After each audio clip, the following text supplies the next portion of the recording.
Ang ganda lang pala kabilis manghuli ng pato eh. Oh.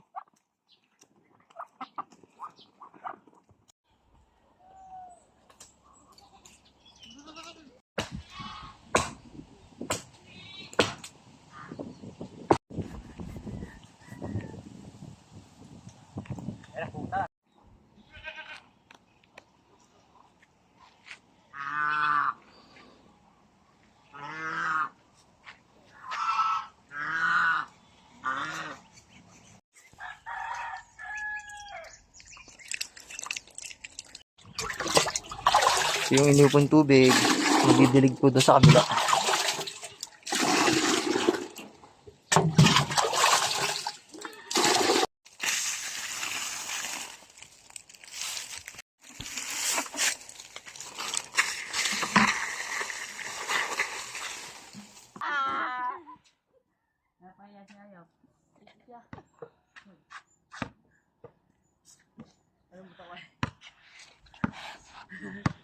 Balaksak!